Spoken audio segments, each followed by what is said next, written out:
RS brothers లో ఆషాఢం KG sale మళ్ళీ మొదలైంది. మరెన్నో క్రేజీ ఆఫర్స్ ఖైదీ చేయండి ఆర్ఎస్ బ్రదర్స్. నమస్తే, welcome to iDream talking point with కవిత.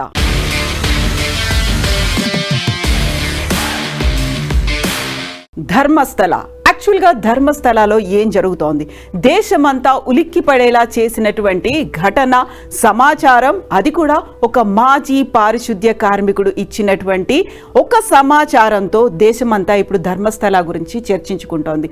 యాక్చువల్గా అక్కడ జరిగినటువంటి అసహజమైనటువంటి మరణాలు, మహిళలు, మైనర్లు, బాలికల మృతదేహాల్ని నేను స్వయంగా నా చేతులతో ఖననం చేశాను, దహనం చేశాను.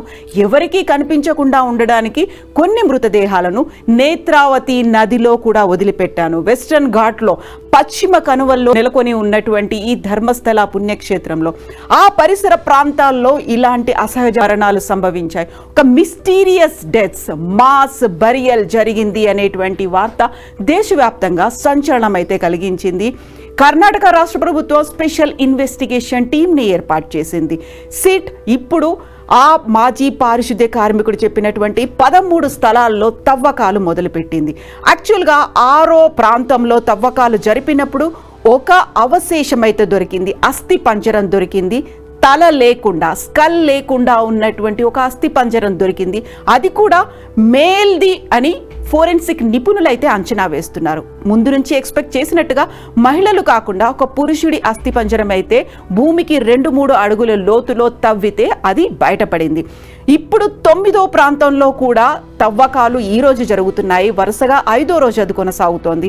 ఈ రోజు కూడా కొన్ని ఎముకలు లభించాయని చెప్తున్నప్పటికీ కూడా అఫీషియల్గా అటు ఫోరెన్సిక్ నిపుణులు కావచ్చు, ఇటు సిట్ కావచ్చు, దానికి సంబంధించి అఫీషియల్గా అయితే వెల్లడించలేదు. బట్ అక్కడ ఉద్రిక్తమైనటువంటి వాతావరణం అయితే కొనసాగుతోంది.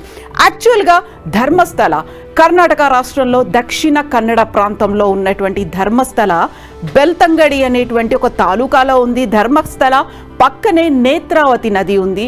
అది కూడా వెస్టర్న్ ఘాట్స్ పశ్చిమ కనుమల్లో నెలకొని ఉన్నటువంటి ధర్మస్థల పుణ్యక్షేత్రం 800 ఏళ్ల క్రితం స్టార్ట్ అయింది. అది కూడా హెగ్గాడే వంశస్థుల కలలో కనిపించినటువంటి మంజునాథుడు తను అక్కడ కొలువై ఉంటాను అని చెప్పడం, అది కూడా మంగళూరులో ఉన్నటువంటి ఒక దేవాలయం నుంచి ఆ విగ్రహం వారి ఇంటి ముందు అక్కడ రాత్రికి రాత్రే వచ్చింది అనేటువంటి ఒక మాట. ఆ హెగ్గాడే కుటుంబ సభ్యులకు సంబంధించి చూస్తే, హెగ్గాడే కుటుంబం అనేది జైన మతానికి చెందినటువంటి ఒక ఫ్యామిలీ.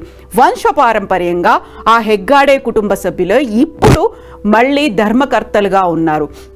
ధర్మస్థల అనేది ఒక టిపికల్గా ఉండేటువంటి ఒక హిస్టరీ. 800 ఏళ్ల క్రితం ధర్మస్థలకి సంబంధించినటువంటి పురాణిక ప్రాశస్త్యం, ఒక చారిత్రక నేపథ్యం అనేది అక్కడ కనిపిస్తోంది. కుల మతాలకు అతీతంగా ఈ దేవాలయం ఉంటుంది. దాదాపు 10,000 మందికి పైగా ప్రతిరోజు భక్తులు ఇక్కడికి వస్తుంటారు. విచిత్రమైనటువంటి ఇక్కడ ఆచార వ్యవహారాలు కూడా కనిపిస్తూ ఉంటాయి. జైన మతస్థుల ఆధ్వర్యంలో, ఆ వంశం ఆధ్వర్యంలో నడుస్తోంది ధర్మస్థల తీర్థక్షేత్ర ట్రస్ట్. యాక్చువల్గా ఇక్కడ బాహుబలి శిలపై రూపొందించినటువంటి 37 అడుగుల ఎత్తున్నటువంటి గోమటేశ్వరుడు బాహుబలి విగ్రహం అనేది ధర్మస్థలి ఒక కొండ మీద కనిపిస్తుంది. అది జైన మతానికి సంబంధించి. ధర్మస్థల పుణ్యక్షేత్రంలో ఇక్కడ మంజునాథుడు కొలువై ఉన్నాడు. జైన మతస్థులు ఆధ్వర్యంలో నడుస్తున్న దాంట్లో మంజునాథుడు కొలువై ఉంటే పూజారులు వైష్ణవులుగా ఉండడం. ఇదే ఇక్కడ ధర్మస్థల అంటే ధర్మం అక్కడ సంస్థాపించబడి ఉంటుంది, ధర్మం అక్కడ ఏర్పడుతుంది, ధర్మ పరిపాలన జరుగుతుంది, సుభిక్షంగా ఉంటుంది. అందుకే ధర్మస్థల లేదా ధర్మస్థలం అనేటువంటి ఒక పేరు 800 ఏళ్ల క్రితం అక్కడ వచ్చింది. సో హెగ్గాడే కుటుంబ సభ్యులే ఇప్పటికీ వంశపారంపర్యంగా దాన్ని రన్ చేస్తూ వస్తున్నారు. ధర్మస్థల తీర్థక్షేత్ర ట్రస్ట్ ఏర్పాటు చేశారు. దాంతో సేవా కార్యక్రమాలు, విద్యా కార్యక్రమాలు, వైద్యం ఇలాంటివన్నీ అందులో రన్ అవుతున్నాయి. ప్రస్తుతం ఉన్నటువంటి వీరేంద్ర హెగ్గాడే ఆ కుటుంబంలో 21వ తరానికి చెందినవాడు. తన తండ్రి మరణించడంతో 19వ ఏటనే ఇక్కడ ధర్మాధికారిగా ఆయన్ని నియమించారు. ఆ తర్వాత ఇప్పుడు ప్రస్తుతం ఆయన రాజ్యసభ మెంబర్గా ఉన్నారు. తను చేస్తున్నటువంటి సేవా కార్యక్రమాల్ని దృష్టిలో పెట్టుకొని రాష్ట్రపతి తనను రాజ్యసభ మెంబర్గా నామినేట్ చేశారు. పద్మభూషణ్ అవార్డు గ్రహీత వీరేంద్ర హెగ్గాడే ప్రస్తుతం ఈ కార్యక్రమాలన్నీ చూస్తూ ఉన్నారు. ఈ ధర్మస్థలాకి సంబంధించినటువంటి ఈ మిస్టీరియస్ డెత్స్, అసహజ మరణాలు అనేవి ఎందుకని ధర్మస్థలాలోనే జరుగుతున్నాయి?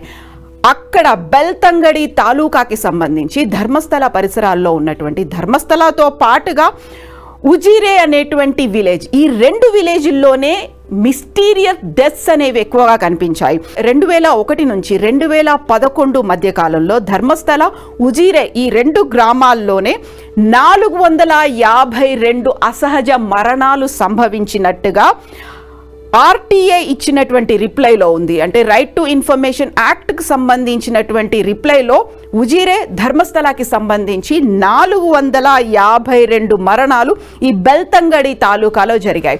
యాక్చువల్గా మోక్షం సిద్ధించడానికి ధర్మస్థలకి వెళ్ళి ఆత్మహత్య చేసుకుంటే మోక్షం లభిస్తుంది అనేటువంటి ఒక నమ్మకం గతంలో ఉన్నప్పటికీ, ఇప్పుడు అక్కడ ఉన్నటువంటి స్థానికులు మాత్రం దాన్ని నమ్మకపోయినప్పటికీ, ఇప్పుడు మనం మాట్లాడుకున్నటువంటి ఆర్టీఐ రిప్లై కింద ఇచ్చినటువంటి 452 అసహజమైనటువంటి మరణాలు, either it may be murders కావచ్చు, ఆత్మహత్యలు కావచ్చు, లేకపోతే ఇంకొకరు ఎవరైనా అత్యాచారం చేసి చంపేసినటువంటి మరణాలు. బట్ ఇప్పుడు మాజీ పారిశుద్ధ్య కార్మికుడు చెప్పినటువంటి ఈ మరణాలు 452 మరణాల లిస్ట్లో అయితే లేవు. దీన్ని సపరేట్గా కౌంట్ చేయాల్సినటువంటి అవసరం ఉంది. అది కూడా మాజీ పారిశుద్ధ్య కార్మికుడు తాను 1995 నుంచి 2014 మధ్య కాలంలో 20 ఏళ్ల పాటు పారిశుద్ధ్య కార్మికుడిగా ధర్మస్థల దేవాలయంలోనే పారిశుద్ధ్య కార్మికుడిగా పనిచేసినప్పుడు తన చేతికి డెడ్ బాడీస్ని ఇచ్చేవాళ్ళు. వాటిని ఖననం చేయండి, లేకుంటే కనిపించకుండా మాయం చేయండి, దహనం చేయండి అనేటువంటి ఆర్డర్స్ రాత్రికి రాత్రే ఉండేవి. వాటి నేపథ్యంలోనే చాలా వరకు అవి బయటపడకుండా ఉండడానికి, తొందరగా మట్టిలో కలిసిపోవడానికి కొన్నిసార్లు పెట్రోల్, డీజిల్ పోసి తగలబెట్టానని చెప్పారు. దాంతోపాటుగా నేత్రావతి నది సమీపంలో అక్కడే ఒడ్డున ఆ ఇసుకని తవ్వి అందులో కూడా పాతి పెట్టాను. అలాగే దట్టమైనటువంటి అడవి, వెస్ట్రన్ ఘాట్ కూడా వాటిని పాతి పెట్టాను అనేటువంటి మాట చెప్పినప్పుడు అక్కడ పోలీసులు నమ్మలేదు. యాక్చువల్గా ధర్మస్థల ఈ ఉజిరేకి సంబంధించి కూడా ఈ హిస్టరీ అనేది 1979 నుంచి కనిపిస్తోంది. పోలీసుల కంప్లైంట్లు కూడా అక్కడ ఫ్యామిలీ మెంబర్స్ చేశారు. వేదవల్లి అనే మహిళ ఆ సమయంలో 1979లో కనిపించకుండా పోయింది అని పోలీసులకి కుటుంబ సభ్యులు కంప్లైంట్ చేసినప్పుడు దానికి ప్రాపర్గా రెస్పాండ్ అవ్వలేదు. 1979 తర్వాత 92లో కూడా ఒక ఫ్యామిలీ ఇలాగే మా కుటుంబ సభ్యురాలు, మా ఫ్యామిలీ మెంబర్ మిస్ అయింది అనే వార్తతో పాటుగా 2013, 2003, 2012లో కూడా ఇలా వరుసగా 4 ఎక్కువగా చర్చనీయాంశమైనటువంటి కేసులు అనేవి అక్కడ కనిపించాయి. ఒక మెడికో మిస్ అయింది. దాంతోపాటుగా ధర్మస్థల తీర్థక్షేత్ర ట్రస్ట్ ఆధ్వర్యంలో 25 ఇన్స్టిట్యూషన్స్ రన్ అవుతున్నాయి. స్కూళ్ళు ఉన్నాయి, కాలేజీలు ఉన్నాయి, యోగా సెంటర్ ఉంది, ఇంజనీరింగ్ కాలేజీలు, మెడికల్ కాలేజీలు కూడా ఉన్నాయి. అదే ధర్మస్థల తీర్థక్షేత్ర ట్రస్ట్ ఆధ్వర్యంలో రన్ అవుతున్నటువంటి మెడికల్ కాలేజ్లో చదువుతున్నటువంటి మెడికల్ స్టూడెంట్ కూడా మిస్ అయిపోయింది. దానికి సంబంధించి కూడా పేరెంట్స్ కంప్లైంట్లు బుక్ చేసినప్పటికీ తీసుకోలేదు. అదే ఇన్స్టిట్యూషన్లో చదువుతున్నటువంటి ఒక అమ్మాయి ధర్మస్థల టెంపుల్కి దర్శనానికి వెళ్ళిన తర్వాత, తన ఫ్రెండ్స్తో కలిసి వెళ్ళిన తర్వాత మిగతా ఫ్రెండ్స్ అందరూ వచ్చారు, ఆ అమ్మాయి మాత్రం మిస్ అయిపోయింది అని పేరెంట్స్ ముందు నుంచి వాదించారు. దానికి సంబంధించి అక్కడ వీరేంద్ర హెగ్గడే కుటుంబ సభ్యులు, ఆ ఫ్యామిలీ మెంబర్సే ఇప్పటికి కూడా మెంబర్స్గా ఉన్నారు, వాళ్లే మాయం చేశారు అనేటువంటి కంప్లైంట్ కూడా చేసినప్పటికీ పోలీసులు దాన్ని తీసుకోలేదు. ఈ నేపథ్యంలోనే 1993లో అక్కడ పారిశుద్ధ్య కార్మికుడిగా ప్రవేశం చేసినటువంటి ఈ దళిత పర్సన్, ఇప్పుడు ఆయనకి భీమా అని ఒక పేరు పెట్టుకున్నారు. ఎలా అయితే మనకు నిర్భయ ఢిల్లీలో ఇన్సిడెంట్ అయిందో ఆ అమ్మాయి పేరు కాకుండా నిర్భయ అని పెట్టుకున్నామో, దిశ కేసు హైదరాబాద్లో అవుట్స్కర్ట్స్లో జరిగినటువంటి ఆ వెటర్నరీ డాక్టర్కి దిశ అని పేరు పెట్టినట్టుగా ఇప్పుడు ఈ పర్సన్కి భీమా అనే ఒక పేరు పెట్టారు. ఆయన వివరాలన్నీ గోప్యంగా ఉంచారు. తను 93లో జాయిన్ అయితే 95 నుంచి 2014 వరకు ఇలా మాస్ బరియల్స్ నేను నా చేతులతో చేశాను, నన్ను బలవంత పెట్టారు, చేయించారు. ఒకవేళ నేను చెయ్యకపోతే ఉద్యోగంలోంచి తీసేస్తారనో, లేకపోతే అక్కడ పలుకుబడి ఉంది కాబట్టి నన్ను అరెస్ట్ చేస్తారని బెదిరించారు అనే మాటతో పాటుగా తన కుటుంబ సభ్యురాల మీద కూడా అఘాయిత్యం చేయబోతే నేను తప్పించుకొని వెళ్ళిపోయాను, ఇంకో ఊరికి పారిపోయాను, నేను నా కుటుంబ సభ్యులతో సహా. కాకపోతే అన్ని మరణాలు అసహజ మరణాలు నా చేతులతో, వాటికి జరగాల్సినటువంటి ప్రాపర్ క్రిమేషన్ అనేది జరగలేదు. ఏదైతే ఆచార సంప్రదాయాల్ని పాటిస్తూ ఖననం లేకుంటే దహనం చేయాలో అలా జరగలేదు. ఆ ఆత్మలు నన్ను వెన్నాడుతున్నాయి కాబట్టి అది భరించలేకే నేను ఇప్పుడు బయటకు వచ్చాను అని పోలీస్ స్టేషన్కి వెళ్ళినప్పటికీ, అదే బెల్తంగడి తాలూకాలో ఉన్నటువంటి పోలీస్ స్టేషన్కి వెళ్ళినప్పటికి కూడా అక్కడ వాళ్ళు తన కంప్లైంట్ తీసుకోలేదు. 151 పేజీల కంప్లైంట్తో ఈ పర్సన్ వెళ్ళి కంప్లైంట్ చేసినప్పటికీ తీసుకోకపోయేసరికి తన 2 అడ్వకేట్లతో కలిసి మళ్ళీ పోలీస్ స్టేషన్కి వెళ్ళారు. పోలీస్ స్టేషన్తో పాటుగా కోర్టుకు కూడా వెళ్ళి ఒక బ్యాగ్తో వెళ్ళాడు ఈ పర్సన్. ఆ బ్యాగ్లో కూడా కొన్ని ఎముకలు ఉన్నాయి, కొన్ని మానవ అవశేషాలు కనిపించాయి.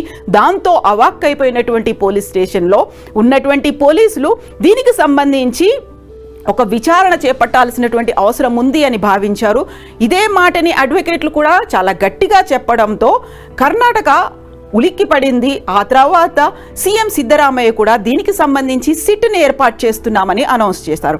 యాక్చువల్గా సిట్ ఏర్పాటు చేయడం వెనకాల కూడా అతిపెద్ద తతంగం నడిచింది. అక్కడ ఉన్నటువంటి సివిల్ రైట్ యాక్టివిస్టులు కూడా చాలా పెద్ద గొడవలు చేశారు.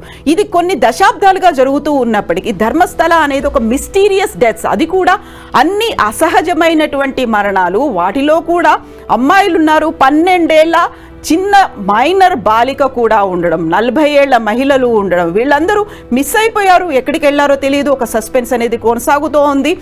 ఆ నేపథ్యంలో ఇప్పటికీ కూడా మాకు నమ్మకం కలగట్లేదు. ఏదో అవశేషాలను తీసుకుని డైరెక్ట్గా పోలీస్ స్టేషన్కి వచ్చిన తర్వాత కనీసం ఇప్పుడైనా ఫోకస్ పెట్టండి అనేటువంటి ప్రెషర్ అన్ని వైపుల నుంచి రావడంతో సిట్ని అయితే సీఎం సిద్ధరామయ్య గవర్నమెంట్ ఏర్పాటు చేసింది. ఆ తర్వాత అది ఈ పారిశుద్ధ్య కార్మికుడు చూపించినటువంటి లొకేషన్స్లో తవ్వకాలను అయితే మొదలుపెట్టింది. బట్ ఇప్పుడు మళ్ళీ విచిత్రమైనటువంటి విభిన్నమైనటువంటి వాదనలు కూడా వినిపిస్తున్నాయి. 13 ప్రాంతాల్లో అటు నేత్రావతి నదితో పాటుగా వెస్టర్న్ ఘాట్స్, అలాగే ధర్మస్థల, ఉజిరే ఈ గ్రామాలకి సంబంధించి తాను పాతి పెట్టినటువంటి లేకుంటే వాళ్ళకి క్రిమేషన్ చేసినటువంటి ఏరియాలు 13 ప్రాంతాలు చూపిస్తే అందులో 6వ ప్రాంతంలో మాత్రమే ఒక ఎముకల గూడు, ఒక స్కెలిటన్ లభించింది. అది కూడా పుర్రె లేకుండా లభించింది. అది కూడా ఒక పురుషుడిది అని తేలింది. ఈరోజు 9వ ప్రాంతంలో జరుగుతుంటే కొన్ని ఎముకలు దొరికాయి అనే మాట తప్ప మొత్తం దానికి సంబంధించి అధికారికమైనటువంటి ప్రకటన ఇప్పటిదాకా రాలేదు.